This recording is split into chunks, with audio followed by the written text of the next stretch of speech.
Hello friends, నేను మీ సంజయ్ నాయక్. ఇవాళ తెలంగాణ స్టేట్లో కొత్త గవర్నమెంట్ వచ్చిన తర్వాత రియల్ ఎస్టేట్ ఎలా ఉండబోతుంది నెక్స్ట్. సీఎం రేవంత్ రెడ్డి గారు ఏ ఏరియా మీద ఎలా ఫోకస్ చేయబోతున్నారు. సో నెక్స్ట్ 5 to 10 yearsలో హైదరాబాద్ రియల్ ఎస్టేట్ ఎలా ఉండబోతుంది, హైదరాబాద్ చుట్టుపక్కల గ్రోత్ ఎలా ఉండబోతుంది.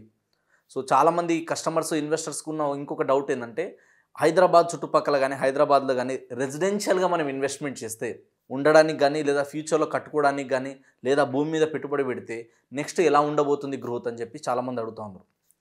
ఫస్ట్ వెరీ ఇంపార్టెంట్ విషయం ఏంటంటే, సీఎం రేవంత్ రెడ్డి గారు కూడా ఆయన కూడా ఒక రియల్ ఎస్టేట్ ఇండస్ట్రీ నుంచి వచ్చిన వ్యక్తి. రియల్ ఎస్టేట్ పేరులోనే ఉంది, ఒక నిజమైన స్థిరమైన ఆస్తి. అలాంటి ఒక గొప్ప ప్రొఫెషన్ ఏదైనా ఉంది అంటే రియల్ ఎస్టేట్.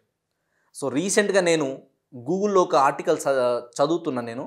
అందులో ఏమని రాస్తుందంటే, నెక్స్ట్ కమింగ్ 20 అంటే ఇప్పుడు మనం 2024లో ఉన్నాం, నెక్స్ట్ 2024 కల్లా నెక్స్ట్ 10 yearsలో ఏ విధమైన గ్రోత్ ఉండబోతుంది, నెక్స్ట్ 2047 కల్లా ఏ విధమైన గ్రోత్ ఉంటుందని చెప్పి దీని గురించి నేను చదువుతున్నప్పుడు అందులో తెలిసిన విషయం ఏంటంటే, నెక్స్ట్ మనకి కమింగ్ 2034 కల్లా ఓన్లీ హైదరాబాదే కాదు ఇండియా మొత్తంలో చూసుకున్నట్టయితే 7 కోట్ల ఇల్లులు కట్టబోతున్నారంట.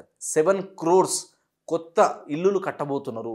కొత్త అంటే అపార్ట్మెంట్ కావచ్చు, ఫ్లాట్స్ కావచ్చు, ఇవన్నీ కలుపుకుంటే దాదాపుగా 7 కోట్ల కన్స్ట్రక్షన్ జరగబోతుంది. 7 కోట్ల మంది ఓపెన్ ప్లాట్లలో కొనుక్కున్న వాళ్ళు కావచ్చు, ఇంకోటి కావచ్చు, అంతలాగా కన్స్ట్రక్షన్ చేయబోతున్నారు. అంత డిమాండ్ ఉంది రెసిడెన్షియల్కి. మరీ ముఖ్యంగా మన హైదరాబాద్ చూసుకుంటే కాస్ట్ ఆఫ్ లివింగ్ అనేది చాలా కంట్రోల్లో ఉంటుంది. ప్రతి ఒక్కరు కూడా ఇక్కడ రావడానికి ఒక్కసారి హైదరాబాద్ వచ్చిన వాళ్ళు, హైదరాబాద్లో ఉండడం అలవాటైన వాళ్ళు హైదరాబాద్ వదిలిపోవడం లేదు. పైగా హైదరాబాద్లో రోజు రోజుకి జనాభా పెరుగుతుంది. జనాభా పెరుగుతున్నప్పుడు ఏంటంటే, నెక్స్ట్ ఇంకొక ఆర్టికల్ కూడా నేను చదవడం జరిగింది. అందులో కూడా రాసి ఏముందంటే, నెక్స్ట్ 10 yearsలో డిస్టిక్ లెవెల్లో ఉన్న వాళ్ళు అంటే ఎవరైతే రూరల్ ఏరియాలో నుంచి ఉన్న వాళ్ళందరూ కూడా అర్బన్ ఏరియాస్కి రావడానికి ఎక్కువ స్కోప్ ఉందంట. అది ఎంతవరకు పెరిగే ఛాన్స్ ఉందంటే అప్ టు 40% మంది ఇంకా కొత్తగా ఇక్కడ రావడానికి, గ్రోత్ అవ్వడానికి ఎక్కువ స్కోప్ ఉందంట. కాబట్టి హైదరాబాద్ చుట్టుపక్కల ఎక్కడ ఇన్వెస్ట్మెంట్ చేసినా రిటర్న్ ఆన్ ఇన్వెస్ట్మెంట్ అనేది అద్భుతంగా ఉంటుంది. ఆల్రెడీ అలా హైదరాబాద్ అనేది గ్లోబల్ సిటీ అయిపోయింది మనకి. హైదరాబాద్ నుంచి 50 కిలోమీటర్ రేడియస్లో విపరీతమైన ల్యాండ్ వాల్యూస్ బాగా పెరిగిపోయినాయి. సీఎం రేవంత్ రెడ్డి గారు కూడా ఏమన్నారంటే, హైదరాబాద్ నుంచి మీ అందరికి తెలుసు, చాలామంది వినే ఉంటారు, చాలాసార్లు చెప్పే ఉంటారు, బట్ మళ్ళీ చెప్తున్నా, ఈ పాయింట్ని చాలా జాగ్రత్తగా మనం అబ్జర్వ్ చేయాలి. ఎందుకు అన్నారు ఈ మాట అన్నది. Urban Telangana, semi urban Telangana, rural Telangana, ఈ 3 పార్ట్స్గా దీన్ని డివైడ్ చేయడం, ఈ విధంగా దీన్ని డెవలప్మెంట్ చేయాలనుకోవడం రియల్లీ ఫెంటాస్టిక్ అది. ఎందుకంటే రియల్ ఎస్టేట్లో ఉన్న వాళ్ళు, రియల్ ఎస్టేట్ గురించి తెలిసిన వాళ్ళకి దీని యొక్క హైలైట్ పాయింట్ ఏందన్న తెలిసిపోతుంది. ఎందుకంటే హైదరాబాద్ లోపల ఆల్రెడీ డెవలప్మెంట్ అయిపోయింది, అందరూ ఇక్కడే వచ్చి ఉంటా ఇక్కడే ఉంటా అంటే ఇబ్బంది అవుతుంది. అందుకని హైదరాబాద్ ఎప్పుడైతే విస్తరిస్తూ పోవాలి, ఎక్స్పాండ్ అవ్వాలి, ఎప్పుడైతే ఎక్స్పాండ్ అవుతుందో అప్పుడే గ్రోత్ వస్తుంది. అండ్ హైదరాబాద్లో ఇలా మీరు చూసుకున్నట్టయితే, హైదరాబాద్లో పుట్టి పెరిగిన వాళ్ళకంటే హైదరాబాద్ నుంచి అంటే హైదరాబాద్కి వేరే వేరే ఊర్ల నుంచి వలసలు వచ్చిన వాళ్ళు ఎక్కువ మంది ఉన్నారు. అండ్ ఎప్పుడైతే బయట నుంచి ఎక్కువ ఇన్వెస్ట్మెంట్ వస్తుందో, వేరే వేరే స్టేట్ నుంచి, వేరే వేరే డిస్టిక్ నుంచి అమౌంట్ ఎక్కడైతే వస్తుందో అక్కడ గ్రోత్ బాగుంటుంది. ఇవాళ హైదరాబాద్ అలాంటి సిటీ కాబట్టి హైదరాబాద్ చుట్టుపక్కల మనం ఎక్కడ తీసుకున్నా సరే గ్రోత్ అనేది బాగుంటుంది. కానీ ఇప్పుడు గవర్నమెంట్ కూడా ఏం చెప్పడం జరిగిందంటే, హెచ్ఎండిఏ లిమిట్స్ పెంచడం first good news. Second good news ఏంటంటే మనకి మెట్రో ఎక్స్పాన్షన్ చేయడం. థర్డ్ ఏంటంటే మనకి దీన్ని క్లస్టర్ వైజ్గా డివైడ్ చేయడం. ఇంకొకటి ఏంటంటే, ఇప్పుడు మనకి మీరు ఆల్రెడీ వినే ఉంటారు, టౌన్షిప్లు కట్టడం. అవుటర్ రింగ్ రోడ్ లోపల ఆల్రెడీ వెల్ డెవలప్డ్, కానీ ఇప్పుడు రీజనల్ రింగ్ రోడ్ చుట్టుపక్కల రాబోయే రోజులలో mega gated communities, mega townships కట్టడం వల్ల ఫ్యూచర్ అనేది ఇంకా బాగుంటుంది.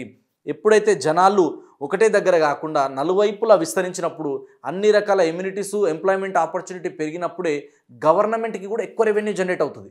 మీ అందరికీ చెప్పాల్సిన ఇంకొక ఇంపార్టెంట్ విషయం ఏంటంటే, ఇవాళ తెలంగాణ గవర్నమెంటే కాదు, ప్రపంచం మొత్తంలో మీరు తీసుకుంటే కూడా రియల్ ఎస్టేట్ని అంటే రియల్ ఎస్టేట్ అనే ఇండస్ట్రీ ఎలాంటి ఇండస్ట్రీ అంటే, ప్రభుత్వాలనే శాసించే ఇండస్ట్రీలో రియల్ ఎస్టేట్ ఒకటి.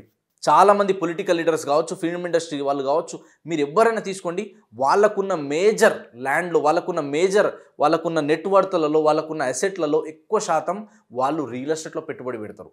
ఎందుకంటే చాలామందిని మనం చూసిన మురళీమోహన్ దగ్గర నుంచి గారు కావచ్చు, తర్వాత నెక్స్ట్ వచ్చేసి చిరంజీవి గారు కావచ్చు, ఇలాంటి చాలామంది సెలబ్రిటీస్ కూడా ఏమన్నారంటే, ఇనుప ముక్కల మీద ఎక్కడో మనం కార్లలో ఇన్వెస్ట్మెంట్ చేయడం కంటే, ఎక్కడో మనం లగ్జరీస్ మీద ఇన్వెస్ట్మెంట్ చేయడం కంటే, వీటి వేరే ఏదైతే మనకి వన్ టైం ఇన్వెస్ట్మెంట్ తర్వాత పోతూనే ఉంటాయి అలాంటివి కాకుండా ఎక్కడైతే మనం వన్ టైం ఇన్వెస్ట్మెంట్ చేస్తే రెగ్యులర్గా మనకి ఇన్కమ్ వచ్చే ఇండస్ట్రీలలో అలాంటి ఏరియాలలో వాళ్ళు ఎక్కువ మంది ఇన్వెస్ట్మెంట్ చేయడం జరిగింది.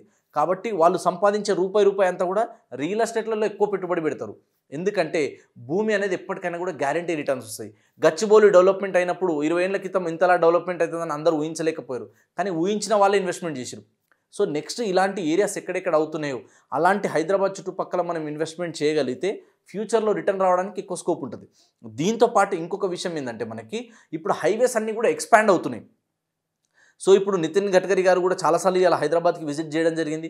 హైదరాబాద్ చుట్టుపక్కల ఎక్కడైతే గ్రోత్కి ఎక్స్పాన్షన్కి ఎక్కువ స్కోప్ ఉందో అలాంటి హైవేస్ అన్నిటికీ కూడా దీని ఎక్స్పాన్షన్ కోసం మేము సపోర్ట్ చేస్తామని చెప్పి వాళ్ళు కూడా చెప్పడం, దీనికోసం కూడా మనకు అగ్రిమెంట్లు అవ్వడం, చాలా వరకు కొన్ని ఫండ్స్ కూడా రిలీజ్ అవ్వడం, హైవేలు ఎక్స్పాండ్ అవుతున్నాయి. ఇలా అంటే ట్రాన్స్పోర్టేషన్ అనేది రాను ఇంకా ఈజీ అయిపోతుంది మనకి. కాబట్టి మనం హైదరాబాద్ చుట్టుపక్కల గ్రోత్ అవుతున్నటువంటి ప్రైమ్ లొకేషన్స్ని గుర్తించి మన బడ్జెట్లో ఎంత వస్తే అంత కొనుక్కోవాలి. ఇలా అందరూ హైదరాబాద్లో ఇన్వెస్ట్మెంట్ చేయలేరు కాబట్టి హైదరాబాద్ సిటీ దాటి కొంచెం బయటికి వెళ్తున్నారు. ఇప్పుడు హెచ్ఎండిఏ లిమిట్స్ వరకు మంచి స్కోప్ ఉంది కాబట్టి హెచ్ఎండిఏ లిమిట్స్లో కొనండి. లేదా మనకు అక్కడ మనం అంత బడ్జెట్ పెట్టలేము అనుకున్నప్పుడు మన బడ్జెట్కి తగ్గట్టు ఎక్కడైతే వస్తుందో అక్కడ వెళ్ళి కొనుక్కోవాలి. మన బడ్జెట్ ఇంతే ఉంది కానీ ఇంతలా కావాలి మనకంటే కాదు. కాబట్టి మీ బడ్జెట్ తగ్గట్టు, మీ పర్పస్కి తగ్గట్టు, మీ ఎంత టైం వెయిట్ చేయగలుగుతారన్నది చూసుకొని మీరు సిటీ దాటి బయటికి వెళ్ళాలి. ఎప్పుడైతే సిటీ దాటి బయటికి వెళ్తామో, ఎక్కడైతే లైట్లు ఎండ్ అవుతుందో, ఎక్కడైతే సిటీ ఎండ్ అవుతుందో, ఎండింగ్ దగ్గర నుంచి కొత్త సిటీస్ ఫామ్ అవుతుంది కదా, అక్కడ నుంచి కొత్త సిటీస్ డెవలప్మెంట్ అవుతుంది కదా. సిటీ అనేది ఎప్పుడు కూడా ఏంటంటే ఇక్కడ దాకా ఎక్స్పాండ్ అయ్యి ఆగిపోవడం అనేది ఉండదు. జనాభా పెరుగుతుంది భూమి మీద రోజు రోజుకి, కానీ భూమి పెరగట్లేదు, కానీ భూమికి డిమాండ్ మాత్రం పెరుగుతుంది. కాబట్టి సప్లై ఉన్న ల్యాండ్ లేదు, మనకి సప్లై లేని ల్యాండే ఉంది. సప్లై చేసేటట్టుంటే అందరు తయారు చేసుకుంటారు కాబట్టి, కానీ భూమికి సప్లై చేయలేం కాబట్టి భూమికి డిమాండ్ బాగా పెరుగుతుంది. ఎప్పుడు కూడా ఏంటంటే ఇట్లా నిలువుగా కంటే కూడా మనకి ఇట్లా ఎక్స్పాండ్ అయినప్పుడే గ్రోత్ ఎక్కువ వస్తుంది. అందుకని ఇలా పబ్లిక్ కూడా ఏంటంటే ఇండివిజువల్గా నాకంటూ ఒక సొంత ఇల్లు ఉండాలి, మాకంటూ ఒక ఓన్ ప్రాపర్టీ ఉండాలని చెప్పేసి చాలామంది సిటీ దాటి బయటికి వెళ్తున్నారు. కాబట్టి ఎక్కడైతే గ్రోత్కి ఎక్కువ స్కోప్ ఉందో అలాంటి హైవేలలో మనం ఇన్వెస్ట్మెంట్ చేస్తే ఫ్యూచర్లో అద్భుతమైన రిటర్న్స్ వస్తాయి. మీకు రియల్ ఎస్టేట్ రిలేటెడ్ ఏ డౌట్స్ ఉన్నా, రియల్ ఎస్టేట్లో ఎక్కడ పెట్టుబడి పెట్టాలనుకున్నా దయచేసి ఒక్కసారి మమ్మల్ని కన్సల్ట్ అవ్వండి, మాతో డిస్కస్ చేయండి. తర్వాత మీకు నచ్చిన చోట ఇన్వెస్ట్మెంట్ చేయండి.